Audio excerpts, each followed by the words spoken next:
Le CAC 40 marque une pause dans sa progression depuis ce matin avant le début de la saison des résultats. Si Téléperformance a déjà publié ses résultats trimestriels, les investisseurs attendent ceux de LVMH dès demain avant les grandes banques américaines mercredi, puis L'Oréal et Publicis jeudi. En attendant, le marché se concentre sur l'accord finalement trouvé entre Veolia et Suez, mais aussi sur le discours optimiste de Jérôme Powell ce week-end.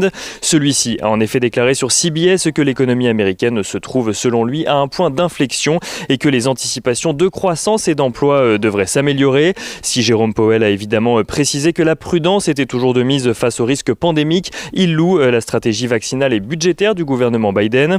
En ce qui concerne l'inflation, il a rappelé que toute poussée d'inflation serait temporaire aux États-Unis. Sur ce sujet, les investisseurs attendent justement demain la publication des prix à la consommation au mois de mars aux États-Unis, qui pourrait rassurer les investisseurs ou au contraire raviver les craintes. Enfin, Jérôme Powell a qualifié de hautement improbable un relèvement des taux de la Fed cette année.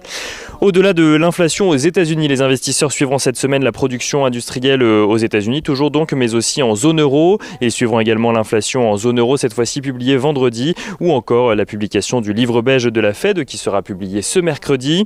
En attendant, les investisseurs se concentrent sur les actualités valeurs aujourd'hui, et à commencer par Veolia et Suez qui ont annoncé avoir trouvé un accord de principe pour leur rapprochement. Si tous les détails ne sont pas encore décidés, les deux groupes annoncent tout de même un prix par action Suez qui passe de 18 € à 20,50 €. En ce qui concerne le découpage, une fois le rapprochement effectué, Veolia cédera les activités françaises de Suez ainsi que certaines activités eau à l'international à un consortium d'investisseurs proches des deux groupes, à savoir le fonds Meridiam, proche de Veolia, les fonds Ardian et GIP, proches de Suez, mais aussi à la Caisse des dépôts et de consignation.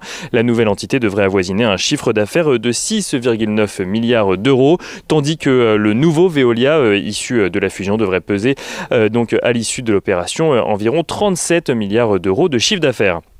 Suez a par ailleurs accepté pour cela de désactiver sa fondation aux Pays-Bas, donc afin de permettre le rapprochement. On note également aujourd'hui que Téléperformance relève de son côté son objectif de croissance de chiffre d'affaires pour 2021. Après avoir constaté une progression record de ses revenus au premier trimestre, Téléperformance qui annonce donc anticiper une croissance de 12% donc de son chiffre d'affaires annuel, là où elle visait 9% auparavant. Et l'entreprise qui vise également une marge d'EBITDA supérieure à 14% donc pour cette année. On note également que Valneva annonce être actuellement en train de faire les démarches pour s'introduire en bourse aux États-Unis sur le Nasdaq.